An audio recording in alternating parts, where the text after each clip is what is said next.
Halo semuanya, selamat datang lagi di LGW Channel ya. Jadi sekarang kita akan belajar lagi, ya, ketemu lagi terus saja mau ngomongin apa lagi kita. Dan itu kita hari ini di pelajaran ke-20 kita LGW Recording, dan kita akan belajar ketika Injil dicampurkan iman. Jadi hari kemarin itu, kan kemarin sih, mungkin 3 hari yang lalu atau 3 hari yang lalu sih, udah lama ya. Aku udah lama, terus bulan gak rekaman, baru ya kemarin-kemarin.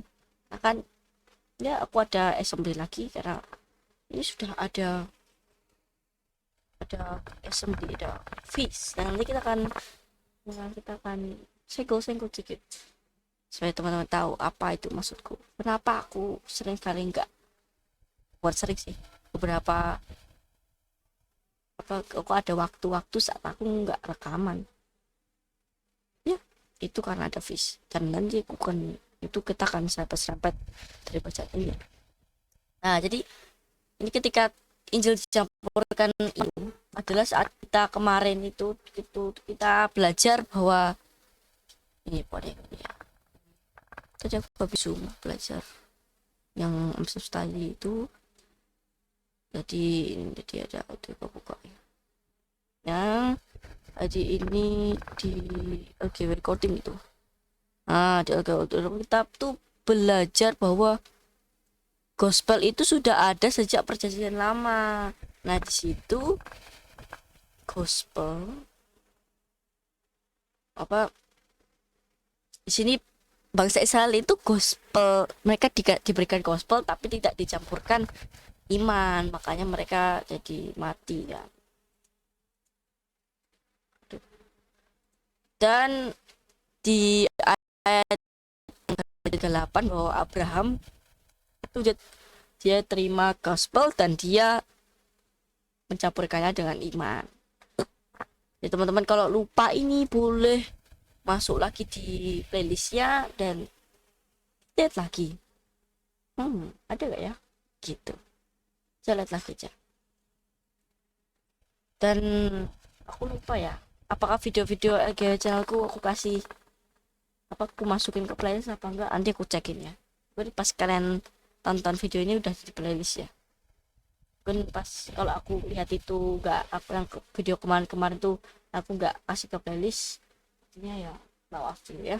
Jadi ya itu kalau ya, jadi mungkin teman-teman tahu apa udah ada dari kemarin itu sama kemarin itu udah ada video teman-teman.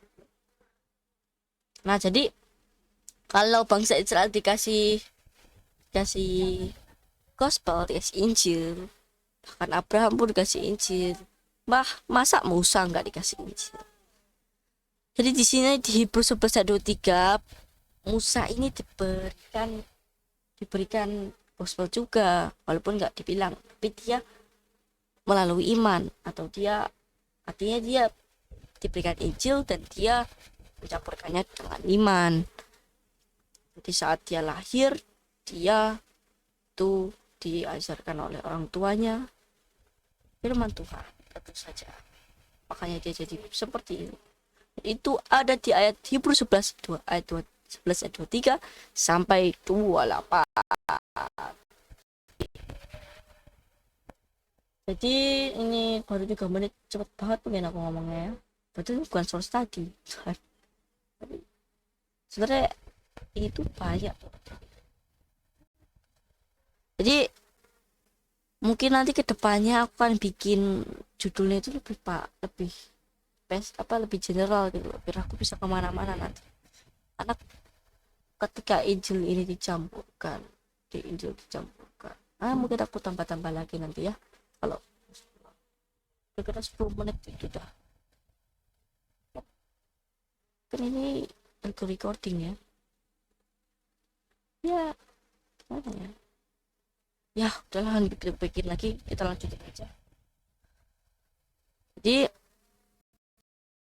lihat ini, aku teman-teman bisa baca ya sendiri. Ini bahasa Indonesia nya, bahasa Inggris, dan bahasa Indonesia nya. Ya. ada. Dan ini juga ya kalau ada translatannya yang agak gimana gitu bisa lihat Alkitab ya. Paling kurang versinya kalau bahasa Indonesia ILT atau MIB gitu. TP mungkin bisa terlalu gini-gini lah. Ya, nah, mungkin TP juga bisa, tapi kalau bisa dibandingin sama ILT atau MIB ya.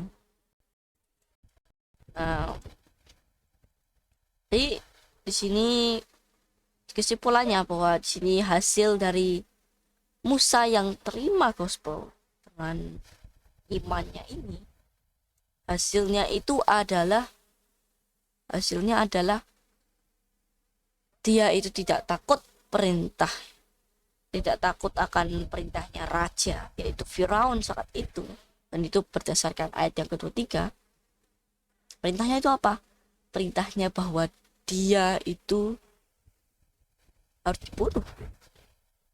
Itu diajarkan oleh ayah ibunya.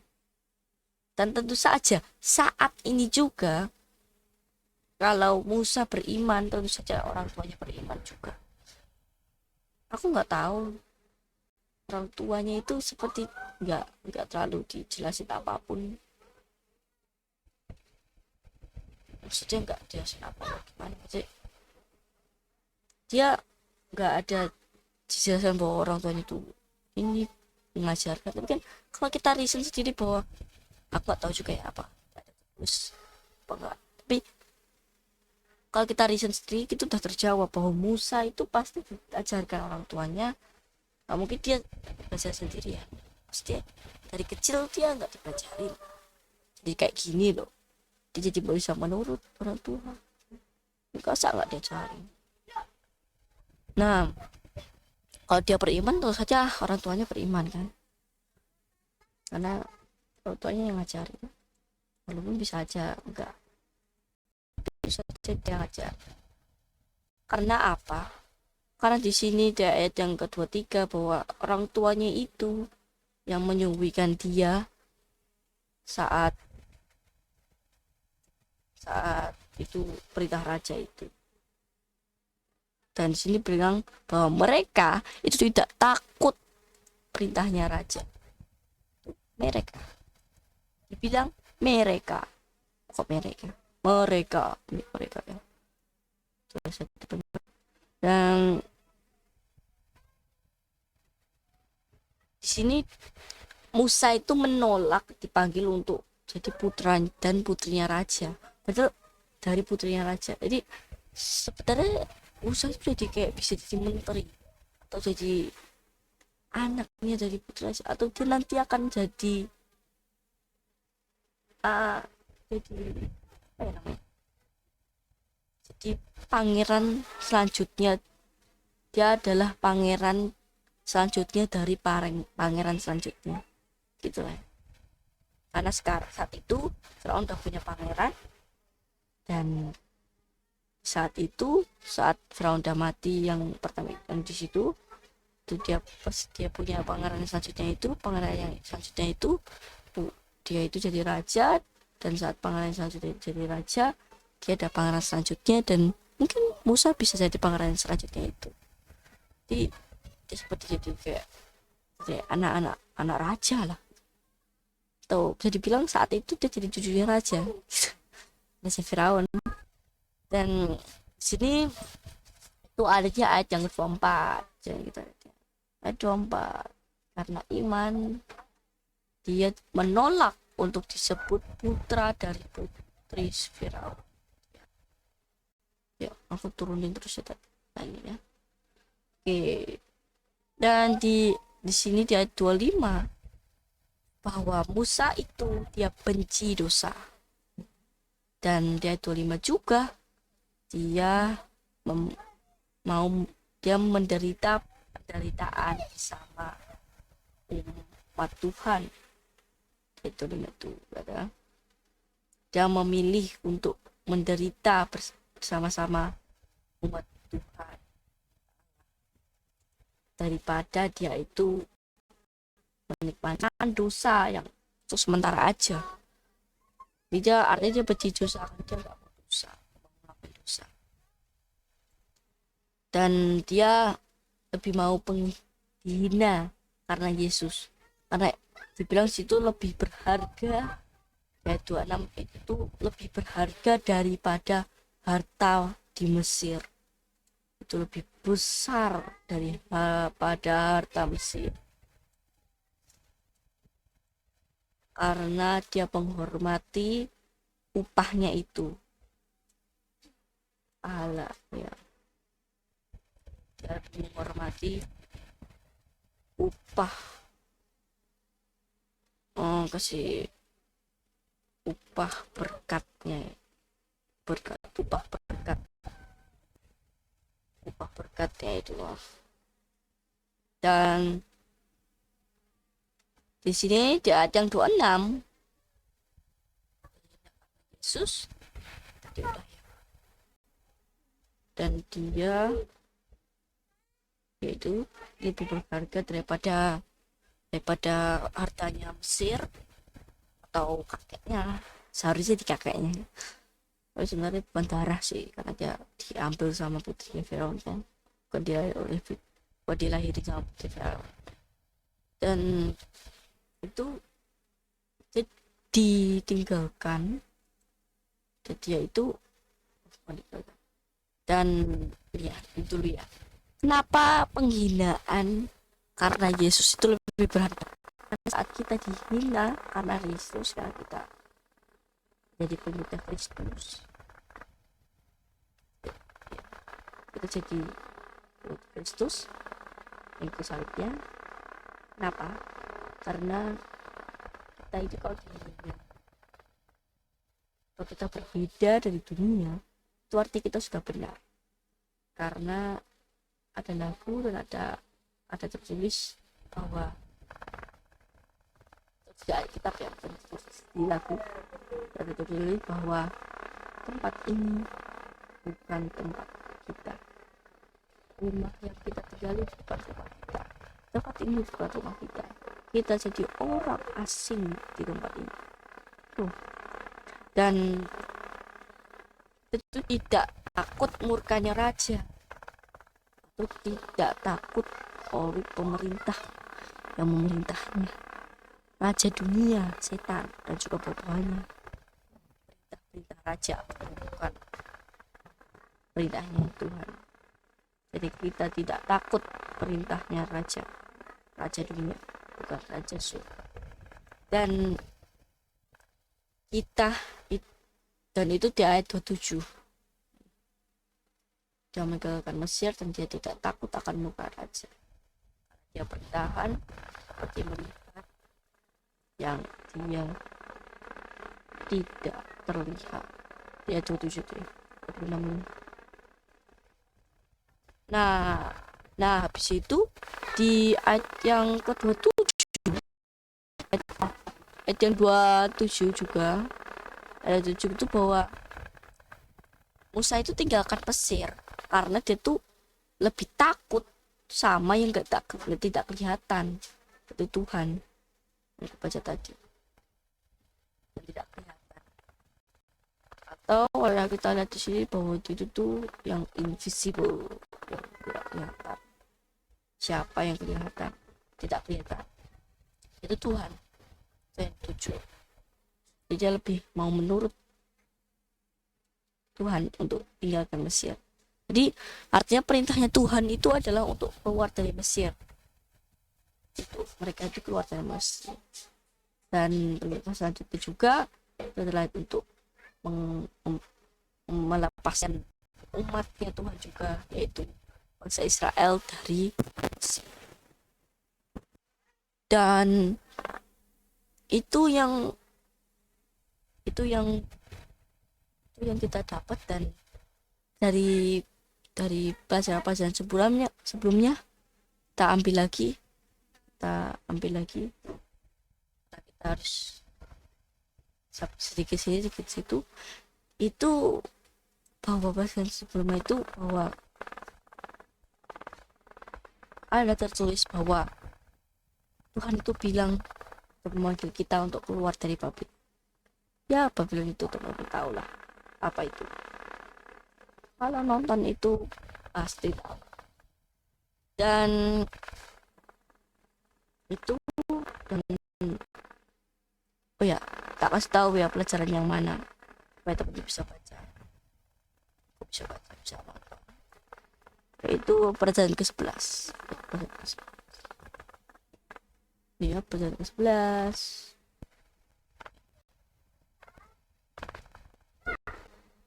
kan. Kalau ada biar biar kalau ada yang dia mau baca nih. Ini sini. Nah, sekarang kita lanjut lagi. Dan di sini Musa ini dia melihat itu di sini dia merayakan Paskah. Dia merayakan Paskah. Kenapa Paskah di sini?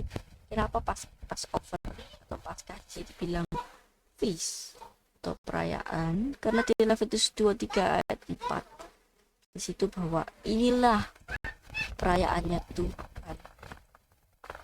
Dan di hari ke-14 di dalam bulan pertama itu di situ adalah Passover-nya Tuhan. Dan di sini kita tahu bahwa bangsa Israel juga ya kan itu, atau dia itu memorcikan darahnya kan itu. Artinya pas atau lewatin yang harusnya kita, misalnya kita harusnya masuk jurang, kita lewatin lompat gitu. Atau yang sini malaikat itu yang dia itu diperintahkan Tuhan untuk membunuh atau buat mati, bikin mati anak sulung, itu jadi melewati atau pass over. Pass itu melewati, dan itu melewatinya dari atas, over itu atas ya. Dan artinya di situ malaikat itu apa atasnya, dan itu apa, malaikat itu lewat atasnya, itu dia melewati lewat atasnya itu. Kalau di pintunya ada darah itu kan. Nah itu jadi itulah Passover. Dan itu Passover, pass over. Nah itu tuh Passover ini biar tahu. Nah ini tulisannya di atas ini, dia dua ini sama kan, Passover ya. Jadi itu. Jadi, terus teman-teman ingat gak aku bilang bahwa aku kan tahu tentang sahabat, dan ini bisa serempat-serempat. Kenapa? Karena di ayat sebelum, lihat ini di ayat Leviticus ayat 23, wait, salah ayat 23 sampai yang ketiga, ayat 3 di situ bahwa di hari yang ke-7, yaitu adalah Sabat of Rest, Sabat perhentian, yaitu adalah Holy Convocation atau pertemuan yang kudus. Dan itu juga dibilang di ayat yang kedua ya, atau ayat yang keempat juga, bisa dibaca sendiri. Ayat ya dibilang situ, ayat kedua juga ya, ayat yang kedua. Inilah feast-nya Tuhan, dan juga Holy Convocation-nya Tuhan, HC-nya Tuhan. Dan ya, Holy Convocation juga ada Holy Convocation. sini horrible vacation. Nah artinya sahabat itu adalah horrible vacation, dan situ kita itu tidak melakukan pekerjaan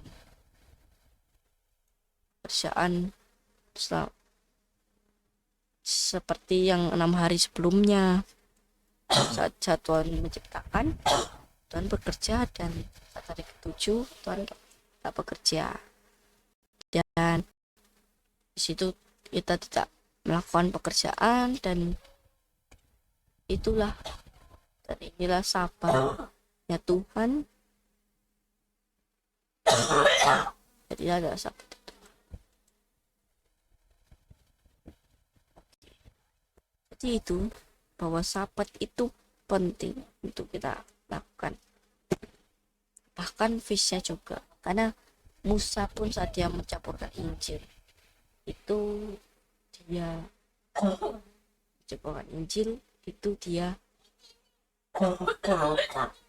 keep the feast. Jadi kenapa kita gak lakukan feast, bahwa Musa itu lakukan feast, Paulus pun lakukan feast, bahkan Yesus pun lakukan feast di perjanjian baru. Jadi kenapa kita nggak lakukan feast? Dan inilah Injil yang sebenarnya. Banyak orang bilang untuk mereka mau di Babylon, mereka berinjil, dan Injil kalau saat mereka terima, kalau mereka harus mau ungkapin atau ngabarin Injil, kan harus tahu dulu Injil yang benar. Dan saat mereka Injil yang benar, mereka tidak takut perintah raja itu mintanya kadang seharusnya kita enggak, tapi kita lakuin itu. Dan itu adalah racun yang sekarang kita mesti hadapi, dan itu masukin ke dalam darah kita. Nggak akan bilang itu apa namanya, karena nanti aku bisa di-ban. Dan itu masuk ke darah, ya tahu kata yang pakai jarum itu, yang masukin ke darah, yang itu sebenarnya sudah dibilang bahwa itu adalah part of the beast. Yaitu ya mungkin besok kita akan belajar itu. Besok kita akan belajar Injil yang tidak dicampur iman, ding. Mungkin habis itu kita akan belajar bahwa kita jangan lakukan itu, untuk masukkan racun ke dalam tubuh kita dengan jarum itu tadi, dicek gitu. Nah itulah, tahulah pasti langsung modulnya sudah lakukan itu. Kita harus beda, jangan lakukan itu. Nah jadi itu aja. Jadi besok kita akan belajar Injil yang tidak dicampur iman, dan ternyata ini sudah sampai 20 dan lumayan sekali. Kira cuma belasan, ternyata bisa 20. Ya udah, jadi itu saja teman-teman. Kita akan belajar kenapa kita nggak masukkan racun itu buat jarum. Mungkin habis pelajaran itulah Injil yang tidak dicampur iman. Jadi terima kasih semuanya. Sebentar lagi udah jadwalnya aku kirimin upload video ini. Jadi terima kasih semuanya. Tonton terus Alkiwa Channel dan bisa terus bersama-sama di dalam feast ini, dalam feast ini kita berkumpul. Dan mungkin kita kapan-kapan kita akan kasih tahu bahwa apa ini, tapi teman-teman bisa subsidi itulah. Mungkin teman-teman udah lihat itu. Kalau Kalau lagi masih mau lagi latihan, mau belajar lagi, lihat aja itu tulisannya kayak gini ya, kayak gitu ya. Jadi terima kasih semuanya, listen terus sama-sama, dan juga listen sendiri bersama-sama dengan Roh Kudus, yaitu Yesus tanpa tubuh. Terima kasih semuanya, sampai jumpa, dadah.